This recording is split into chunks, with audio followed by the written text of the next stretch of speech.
Assalamualaikum, cikgu. Assalamualaikum, cikgu. Bismillahirrahmanirrahim. Allahumma aftah alaina hikmataka wansur alaina min khazaini rahmatika ya arhamar rahimin.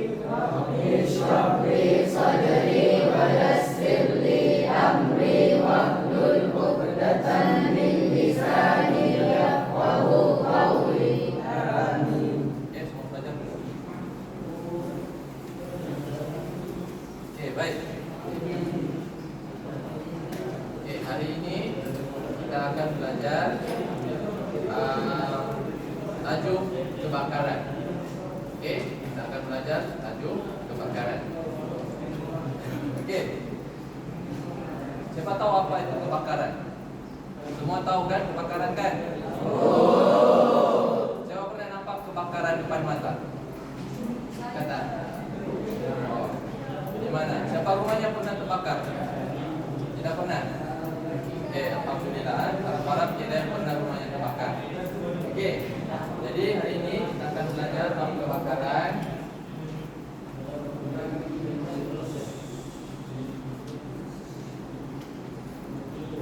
Oke, baik. Oke, kebakaran. Oke, setiap sekolah, akan ada peraturan dan langkah-langkah yang ditetapkan, supaya kita dapat mengelakkan dari sebarang masalah yang boleh menyebabkan kebakaran. Jadi semua pelajar-pelajar, kena mengikuti peraturan yang telah ditetapkan. Nah, ini ada satu kata-kata yang kamu kena selalu ingat. Selamatkan diri sendiri dahulu sebelum orang lain. Dia nampak macam pentingkan diri sendiri kan? Tapi ini kata-kata ketika kecemasan. Ketika berlaku kecemasan, kiralah kebakaran kah, banjir kah dan sebagainya, yang berkaitan dengan kecemasan, kamu kena selamatkan diri sendiri dahulu sebelum orang lain. Tidak perlu kamu jadi hero. Kamu tidak ada super power macam Superman, macam Spiderman. Jadi tak perlu selamatkan orang. Kamu kena selamatkan diri sendiri dahulu supaya kamu dapat mencari bantuan untuk selamatkan lagi orang lain.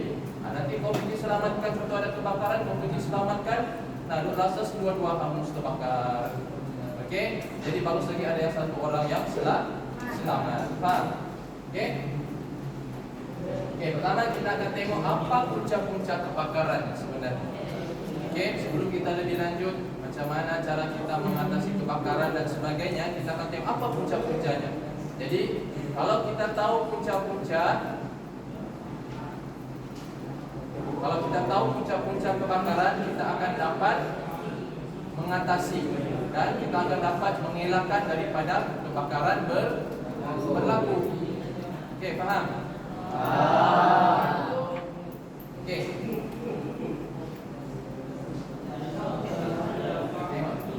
Apa yang menyebabkan kebakaran, punca kebakaran? Dari segi istilahnya, dari segi istilah, kebakaran adalah suatu tindak balas kimia. Macam mana boleh berlaku kebakaran? Ada api terbakar, kan? Kerana dia adalah satu tindak balas kimia. Tindak balas kimia yang mana apabila ada satu bahan yang mudah terbakar. Contoh apa bahan yang mudah terbakar? Minyak, lagi petrol, kan? Gas dan sebagainya, kan? Ada banyak benda yang mudah terbakar. Selain dari itu, apa yang senang terbakar? Kalau kita letak api, dia senang terbakar. Kertas, apa lagi? Kain, kan? Itu semua mudah terbakar. Jadi kalau ini kena api sedikit, dia akan cepat merebak, cepat membesar. Jadi dia boleh membakar semua benda yang lain. Jadi apabila bahan mudah terbakar dan oksigen dia mesti ada oksigen. Macam yang kamu sudah belajar minggu lepas kan? Sudah kamu belajar minggu lepas, okay? Macam mana api itu boleh terbakar? Dia perlu ada oksigen. Dia perlu ada oksigen, pandai, okay? Jadi bila ada bahan mudah terbakar, ada oksigen, okay? Yang mana dua-dua benda ini menyentuh puncak api ataupun cucuhan ataupun percikan api. Ada oksigen, ada bahannya, ada api, tiga ini jadilah kebakaran. Okay, kalau tiada oksigen contohnya boleh terbakarkan tidak? Apa contoh tempat yang tidak oksigen? Bulan. Ya, di luar bumi pun boleh. Okay. Dia di tempat yang kedap udara. Okay, tempat yang kedap udara. Contoh, ada satu eksperimen, kita ambil api lilin, tutup dia dalam balap ataupun dalam gelas kaca. Tengok lama-lama api itu akan mati sendiri kerana ketiadaan oksigen. Okey. Mari kita tengok video ni.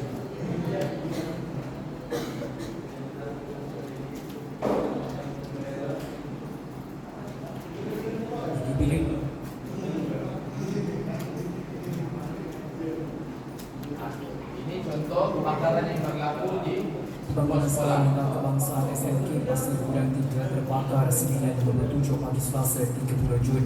Komando operasi dari Balai Bomba dan Penyelamat Pasir Gudang Penguasa Kadar Bomba 1 Muhammad Faizul Selamat berkata 24 anggota dikerahkan ke lokasi sebaik pihaknya menerima panggilan kebakaran. Menurut Muhammad Faizul, pihaknya telah dibantu BBP Johor Jaya dan BBP Langkit. Kebakaran membabitkan bilik stok am, bilik sejarah dan bilik akses yang terletak di ini contoh kawasan satu sekolah yang terbakar. Stok am dan akses musnah. Manakala kerosakan membabitkan bilik sejarah hanya kira-kira 5%. Tengok video yang lain lagi. Contoh-contoh tempat yang berlaku kebakaran. Sebuah asrama sekolah tahfiz yang Di sekolah tahfiz lelaki di Kampung Medan Teluk Ahli Negara Selangor musnah dalam kebakaran awal pagi tadi. Kesemua pelajar berusia antara 13 dan 17 tahun berjaya menyelamatkan diri dalam kejadian yang menyebabkan 70% bangunan asrama itu musnah. Pengarah Jabatan Bomba dan Penyelamat Malaysia JBBM Selangor Wan Mat Razali Wan Ismail berkata, pusat gerakan operasi menerima laporan berhubung kebakaran itu pada jam 12.03 tengah malam.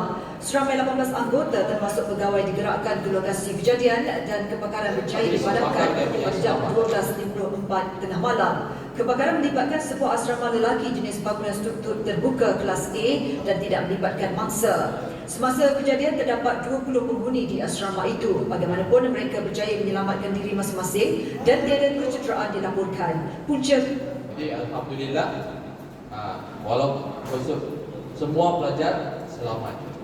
Okey, semua pelajar selamat. Okey, jadi kamu kena belajar langkah-langkah untuk menyelamatkan diri ketika berlaku kebakaran. Okey, sebab itu penting supaya kamu dapat selamatkan diri. Sebab kadang-kadang semua berlaku tidak mengira waktu, tempat, kan? Tiba-tiba saja. Malam tidak berbau.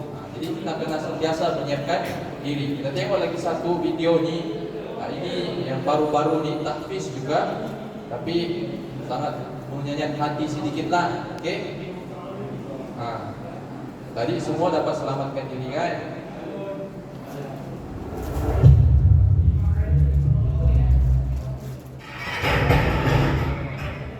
Ini sekolah tahfiz 2 tingkat.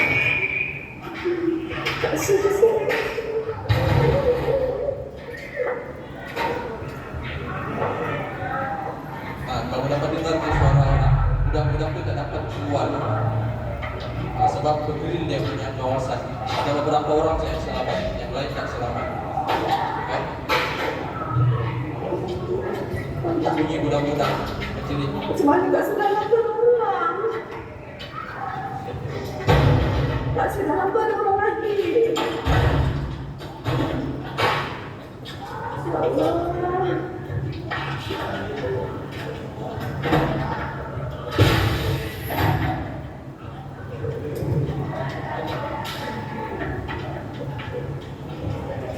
Okey, itulah antara contoh kebakaran yang berlaku di kawasan sekolah. Semuanya kebanyakannya melibatkan apa?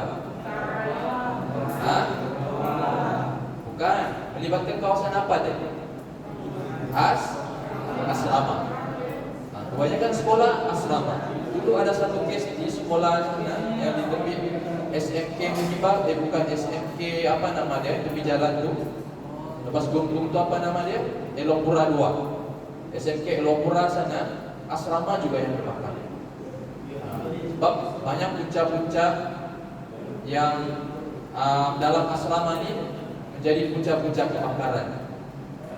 Apa contohnya punca-punca kebakaran di asrama? Apa dia? Setrika dibiar, kan? Itu pun salah satu punca kebakaran. Lagi apa lagi dalam asrama? Banyak kan? Jadi itu kita perlu tahu apa punca-puncanya supaya kita dapat mengelakkan kebakaran. Okey, ataupun benda-benda yang kita tidak ingini berlaku. Okey, kita tengok.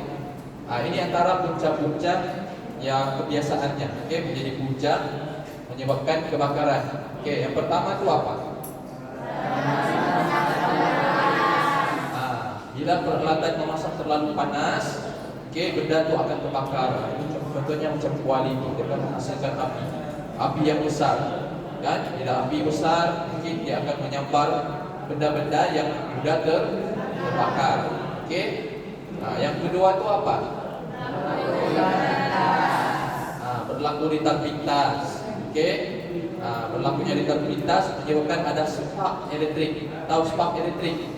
Ada arus elektrik itu akan menyebabkan percikan elektrik, dan itu akan menyebabkan kebakaran. Kalau dia tersentuh pada bahan yang mudah terbakar, maka terjadilah api dan kebakaran. Yang ketiga, kerosakan barang elektrik. Kalau ada barang-barang elektrik yang sudah rosak, jangan pakai. Macam contohnya apa tadi? Setrika. Setrika tu kalau sudah wayar dia tidak bagus, janganlah pakai. Okey, kalau ataupun plug dia sudah hangus kan, jangan pakai. Okey, belilah baru. Okey. Kemudian apa lagi? Ini terutamanya di rumah-rumah, di bilik kan. Kadang-kadang soket satu extension tu, extension plug tu banyak soket di situ dipasang. Mana pun semua satu soket, ada 3 soket saja, tapi 10 orang mencas di situ. 10 plug di situ. Jadi elakkan benda-benda begini sebab dia boleh menjadi punca kebakaran. Okey, dan yang kelima, kebocoran gas ini selalunya berlaku di dapur. Okey, di dapur. Jadi kalau di dapur kita kena hati-hati sebab ada tongges. Tongges ini kadang-kadang boleh bocor. Okey, dia akan mengeluarkan gas, dan bila dia tersentuh percikan, gas itu akan terbakar. Okey, dia akan terbakar. Jadi kena hati-hati, terutamanya di kawasan dapur. Sebab itu di sekolah kita ini, dapur adalah kawasan larangan. Kita mau mengelak benda-benda yang tidak diingini berlaku. Kan? Kita tak tahu kadang-kadang tersentuh, terjadi percikan dan sebagainya, boleh menyebabkan kebakaran. Dan yang terakhir, bahan mudah terbakar. Okey, kalau ada bahan-bahan yang mudah terbakar, kita simpan di tempat yang selamat. Okey, supaya dia tidak menyebabkan kebakaran. Okey. Kemudian kita pergi kepada langkah-langkah keselamatan. Okey, kita akan tengok langkah-langkah untuk mengelak daripada kebakaran. Okey, apa yang kita perlu buat untuk mengelak daripada kebakaran? Kita tengok dulu video.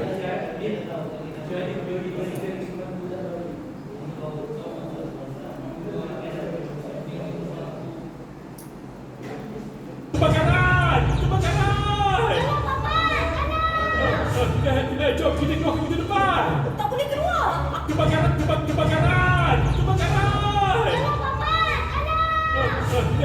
Jom kita keluar ke depan. Tak boleh keluar. Api baru di bawah ni.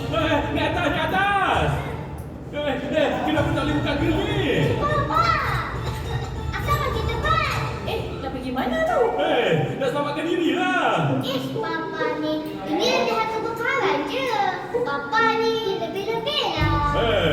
Kebenaran memang sentiasa terlebih jika melibatkan keselamatan keluarga.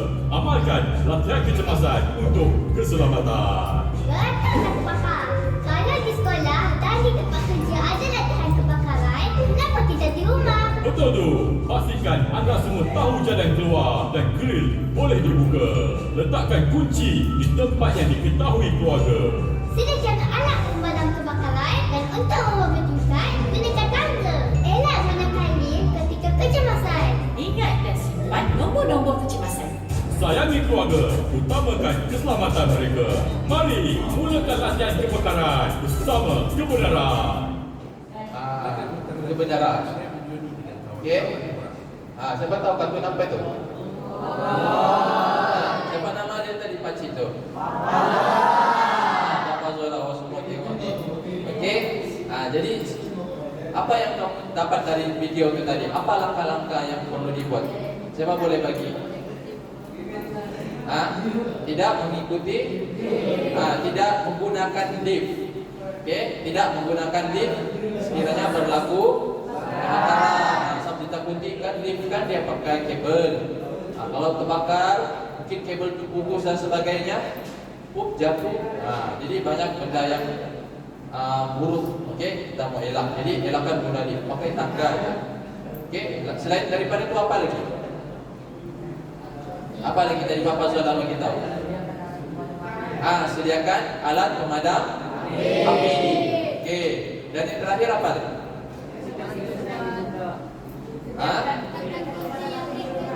Itu tadi sudah lagi. Kita kena tahu mana jalan keluar. Okey, setiap kawasan, begitu juga sekolah kita ni ada jalan-jalan keluarnya. Okey, jalan laluan kecemasan. Ketika berlaku kecemasan, kita jangan pilih jalan sembarang, nanti takut salah jalan. Ada laluan kecemasan, ikut laluan kecemasan. Faham? Dan satu lagi tadi, kamu kena hafal apa nombor kecemasan? 19. Itu yang penting. Kalau berlaku apa-apa kecemasan, kena call 999. Okey, itu dial kecemasan. Kamu kena hafal. Okey, tapi jangan dial sembarangan. Okey, jangan dial sesuka hati. Okey, sebab siapa yang mendail sesuka hati bermain-main, okey, kamu boleh didakwa. Okey, atas kesalahan jenayah. Boleh? Faham? Faham tak semua? Okey, baik. Kita tengok dulu video kedua.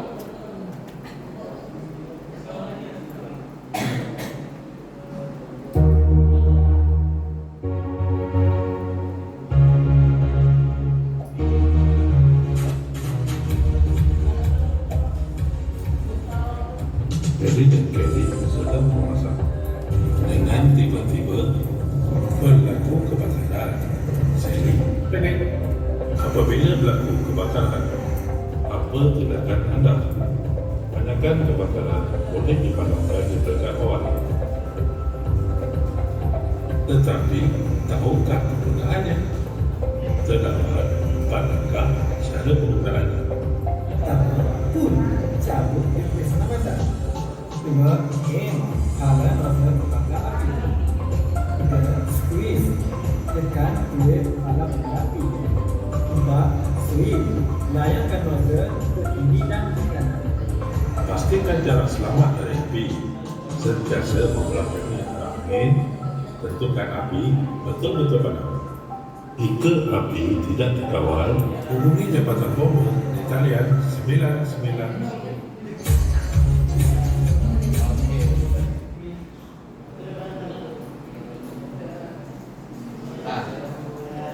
Itu tadi adalah langkah-langkah menggunakan alat pemadam api.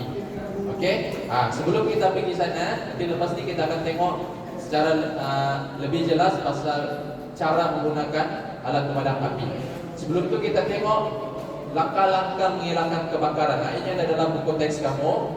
Okey, pertama tu menyimpan semua alat-alat seperti mancis, pemetik api di tempat yang selamat. Okey, yang kedua, kita jauhkan bahan yang mudah terbakar daripada api. Kalau memasak dapur gas, pastikan barang-barang ataupun bahan-bahan yang cepat terbakar tu kita kasih jauh-jauh dulu, baru kasih hidup api. Okey, dan yang ketiga, kita kena peka lah dengan penggunaan barang elektrik. Okey, yang masih baguskah, yang tak baguskah, jangan guna sembarangan. Okey, kalau masih bagus boleh terus guna, tapi kalau sudah tidak bagus jangan guna. Okey. Yang keempat, tidak meletakkan terlalu banyak beban. Kalau dalam extension itu ada 3, letak 3 saja. Okey, sebab dia ada had tertentu. Kadang-kadang ada extension yang tak boleh guna untuk macam barang yang terlalu berat dia punya beban elektrik. Contohnya macam periuk nasi, kan? Alat pemanas air. Tidak semua extension yang boleh guna. Pastikan extension tu dia boleh support, okay? Dia boleh support beban yang tinggi, okay? Dan yang kelima, ini kalau siapa yang ada bajet lah, kan, boleh pasang alat pengesan asap, okay? Alat pengesan asap biasa di kedai-kedai mesti ada, okay? Dia ada alat pengesan asap. Kalau berlaku kebakaran dia akan membunyikan alarm, okay? Dan terus mengeluarkan air. Okay? Dan yang keenam, tidak membuang untuk merokok apabila apinya masih menyala. Okay, di sekolah itu tidak ada yang merokok, kan? Jadi tidak ada ini. Tapi kalau di luar ada yang merokok dan sebagainya, pastikan benda-benda yang begini dibuang di tempat yang sepatutnya, sebab dia boleh menyebabkan kebakaran. Okey. Ini ketika berlaku kebakaran. Okey, apa yang perlu dibuat ketika berlaku kebakaran? Kita tengok.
Oke. Bola selamat. Bola juga. Oke, begitu antara tips-tips ataupun langkah-langkah yang perlu dilakukan ketika masa berlaku kebakaran. Siapa boleh bagi satu apa yang kamu dapat daripada video tadi? Jadi perkara pertama yang perlu dibuat ialah jangan panik. Apa tuh panik? Jangan cemas, jangan gerigau, jangan macam kesaruman. Relax ya, tenang, tarik nafas, tenang, tengok keadaan. Jangan dengar kebakaran terus. Dah tahu mau pergi mana dia lari. Dia lari pergi tempat api pula. Biar tenang, relax dulu. Ikut arahan. Ikut arahan. Kalau di sekolah ikut arahan guru. Kalau disuruh berbaris, berbaris. Kemudian apa lagi yang kena dibuat? Sebelum itu tadi, apa tanda-tanda kalau berlaku suatu kecemasan?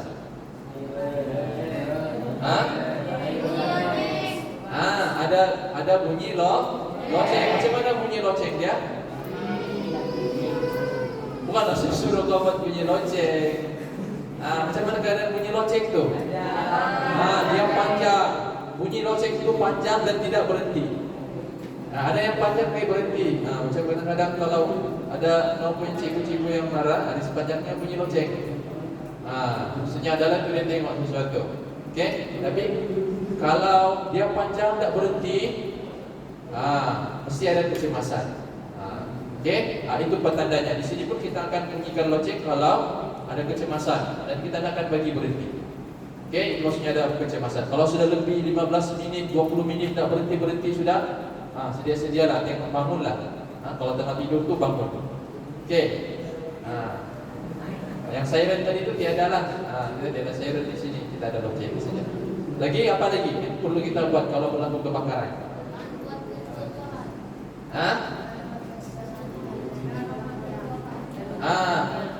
Apa dia? Bertolak-tolakan. Ya, jangan. Apa dia? Jangan buat kekicauan. Bertolak-tolak kan. Bagus, tenang-tenang saja. Jangan tolak-tolak kawan. Mentang-mentang selamatkan diri sendiri dulu, bertolak kawan kau. Pedulilah kau selamatkan diri sendiri. Bukan begitu maksudnya. Tenang-tenang. Kalau ada nampak apa di mana berlaku itu, tenang saja. Apa lagi seterusnya? Betul, ikut arahan lagi. Jangan membawa barang, janganlah bawa beg sekolah dan sebagainya. Kau pergi pack kau punya box apa masuk keropok semua angkat. Minta tolong kau itu angkat kau punya box. Tak payah, kasih tinggal saja di sana. Kalau sempat bawa kamu punya dompet dan kad pengenalan bawa. Tapi kalau tak sempat, nauzubillah kalau contoh asrama terbakar, kad pengenalan kamu di sana, kamu di sini. Perlukah kamu pergi sana lagi untuk ambil? Tak payah. Bilang hari itu kata cikgu bilang, kad pengenalan mesti ambil. Kamu pergi ambil tempat yang terbakar. Jangan tak payah. IC boleh buat baru tapi nyawa cuma sekali. Kalau tidak kita jumpa di surga. Lagi apa lagi? Apa dia? Yang itu tugas siapa? Siswa. Guru ataupun ketua kelas. Kalau di sekolah guru atau ketua kelas tak boleh pula pentingkan diri sendiri. Selamatkan diri dia dulu, lari daripada dia punya murid-murid. Dia kena bertanggung jawab, pastikan murid semua sudah gerak. Lepas itu matikan switch. Kenapa kena matikan switch? Supaya tidak menyebabkan kebakaran itu lagi serius, lagi besar. Faham? Kita teruskan. Kalau berlaku kebakaran, pastikan dengar arahan. Ini perkara paling penting. Time sekarang ni macam senang saja. Boleh, yang arahan boleh. Tapi kalau time ataupun masa kebakaran tu, kebanyakan orang tak boleh dengar arahan. Sebab dia pun sudah gerigau, dia bilang, anakku di atas sana apa semua tertinggal. Aku punya emas dan sebagainya. Mulalah dia pergi naik bangunan apa semua tak dengar arahan. Sebab masing-masing mau selamatkan barang masing-masing. Okey, jadi kena dengar arahan daripada yang pakar. Siapa yang pakar kalau contoh kes kebakaran? Pegawai bomba. Okey, kena dengar arahan pegawai bomba. Kalau pegawai bomba sudah datang, suruh ini, suruh itu, dengar. Faham? Okey, kemudian kita pergi kepada alat pemadam api. Okey, kalau contoh yang kebakaran itu tidak terlalu besar dan boleh dikawal sebagai langkah keselamatan awal. Okey, boleh kita kawal api kecil, baru kecil. Okey, untuk mengelak dia merebak lebih besar. Okey, kalau kita rasa kita boleh kawal, kita kawal dengan cara menggunakan apa? Alat pemadam api. Okey, biasanya tempat-tempat macam sekolah mesti ada alat pemadam api di mana-mana. Okey, untuk mengelakkan kebakaran yang besar. Okey, sini ada contoh 4 jenis pemadam api. Okey, kita ada karbon dioksida, okey, ataupun karbon dioksida. Dia punya isi itu menggunakan gas karbon dioksida. Dan yang ini pula foam fire extinguisher. Okey, dia menggunakan foam. Tahu apa tu foam? Dia macam bui-bui. Faham? Dia menggunakan bui. Dan yang seterusnya gunakan powder. Tahu powder? Serbuk. Dia serbuk. Dia menggunakan serbuk. Dan yang seterusnya ini menggunakan water. Tahu water? Air. Jadi dia punya kandungan berbeza-beza. Okey, dan yang di sekolah ini kita guna yang ini. Jika ada bawa ni, kita menggunakan powder. ABC powder. Nama powder ni ABC. Senang ingat, ABC powder. Jadi kita menggunakan powder. Sebab kenapa kita gunakan powder? Sebab powder ini dia boleh memadamkan banyak jenis kebakaran, banyak jenis api. Okey, banyak jenis api kebakaran. Okey, jadi jenis powder ni banyak digunakan. Okey, banyak digunakan di tempat-tempat yang awam, contohnya macam sekolah. Jadi ini contoh alat pemadam api. Okey, yang ada di sekolah ni. Okey, inilah untuk pemadam api. Okey. Ini kemudian kita pergi kepada langkah-langkah menggunakan alat pemadam api. Semua kena tahu cara menggunakan alat pemadam api.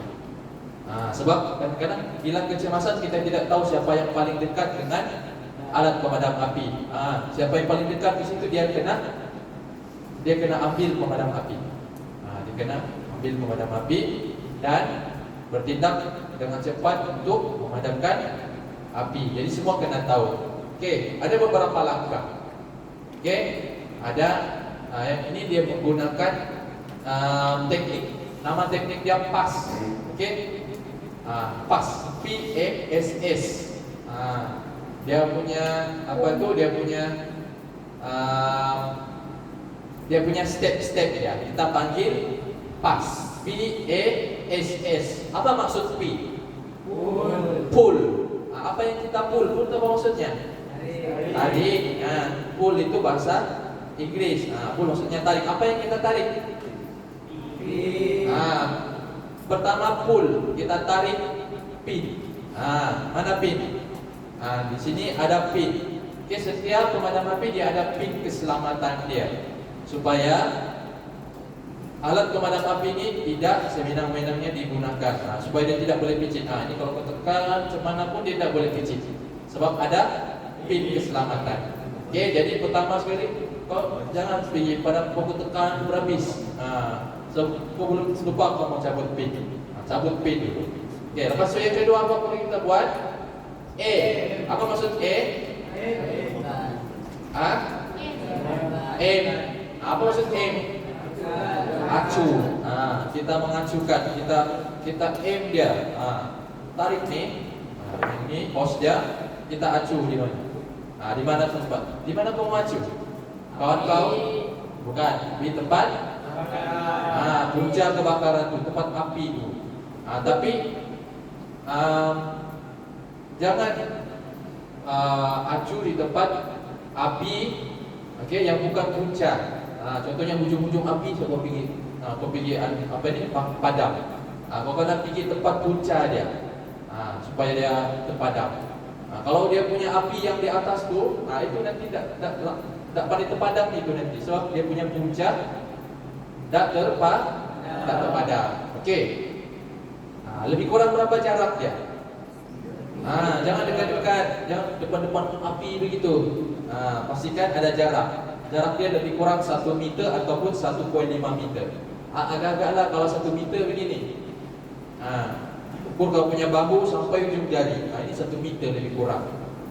Jadi agak-agak situ jauh. Okey? Sebab api walaupun jauh begitu masih panas. Haba dia masih panas. Okey? Dipastikan jarak kamu jaga. Kalau tidak nanti kamu boleh tersampar api. Okey? Kemudian yang ketiga, apa langkah seterusnya? Squeeze. Squeeze. Apa maksud squeeze? Squeeze.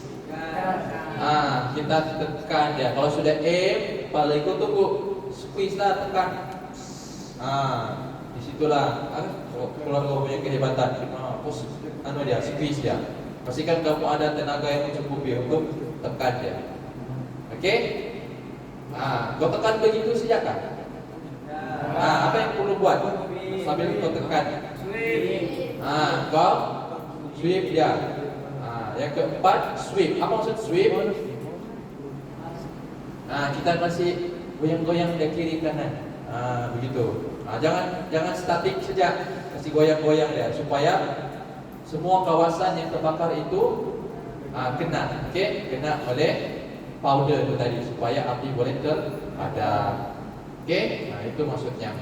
Pass, pull and squeeze and sweep. Faham?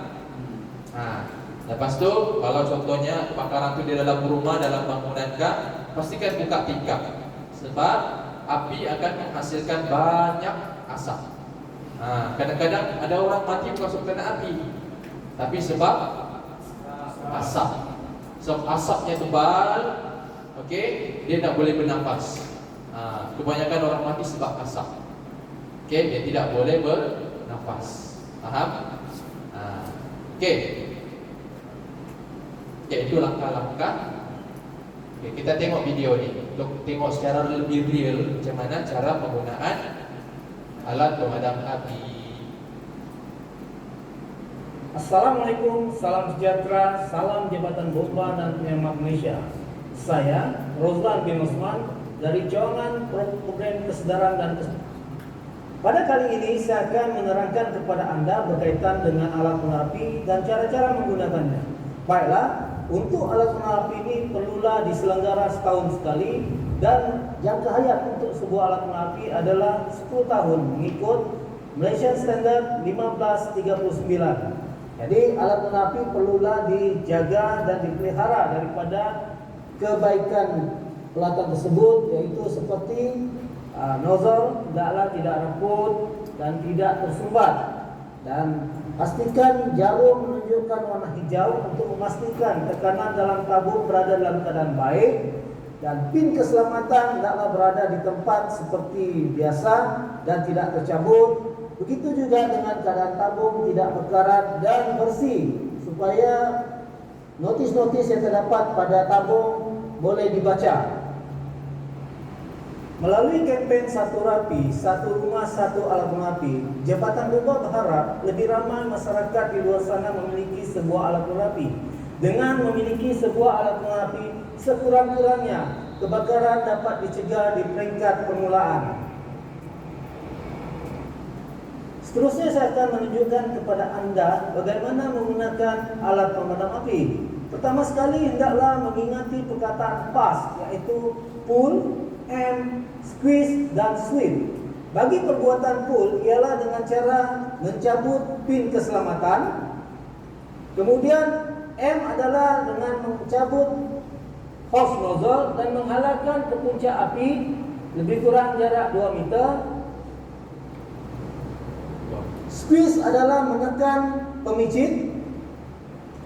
dan sweep yaitu menghala nozzle dengan cara memadam menggunakan sweep ya, ataupun cara ke kiri dan ke kanan. Sekarang saya akan menunjukkan kepada Anda bagaimana mengendalikan penggunaan alat penapi. Bagi kaum wanita yang tidak mampu untuk mengangkat alat penapi bolehlah diseretkan ke tempat kebakaran. Manakala bagi mereka yang boleh mengangkat alat penapi, bolehlah bawa ke tempat kebakaran dengan jarak 2 meter. Pegang nozzle, cabutkan pin keselamatan, tekan pemicit dan halakan nozzle ke tempat api dengan cara ke kiri dan ke kanan.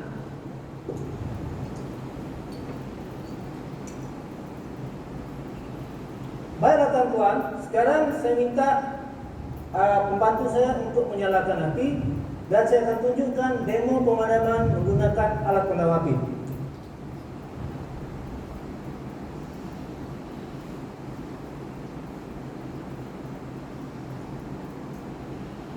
Sekarang saya akan tunjukkan kepada tuan-tuan bagaimana memadam menggunakan alat pemadam api. Pertama sekali, bawa alat pemadam api ke tempat kebakaran dalam jarak 2 meter, cabutkan pin keselamatan dan halakan nozzle ke tempat kebakaran dan seterusnya berada di belakang angin. Pastikan alat pemadam api disembur mengikut cara ke kiri dan ke kanan.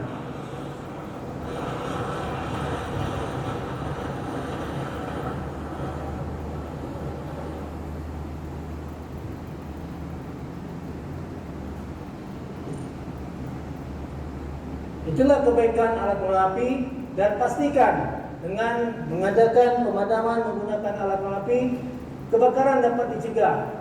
Cegahlah kebakaran, keluarga terjamin dan negara sejahtera. Sekian, terima kasih.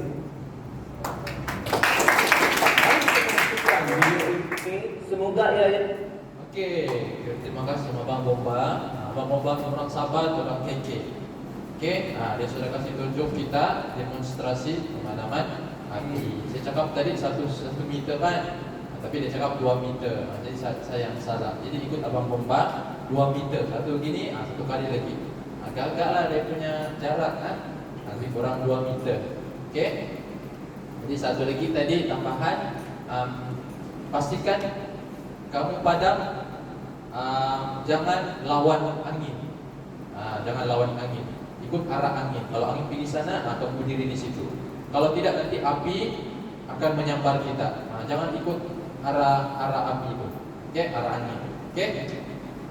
Begitulah cara menggunakan pemadam api. Siapa rasa boleh menggunakan pemadam api sudah? Angkat tangan.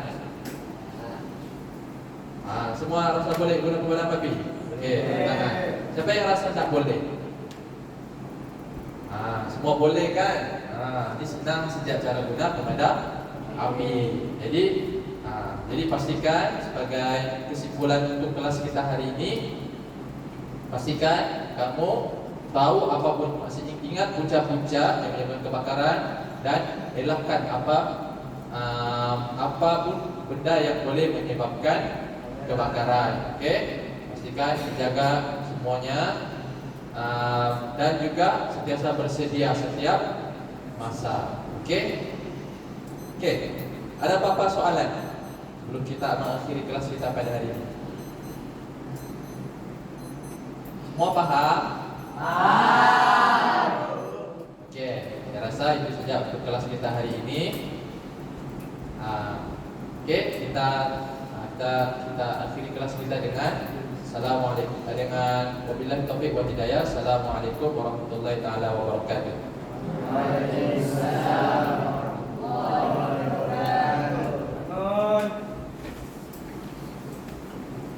Terima kasih cikgu. Terima kasih cikgu.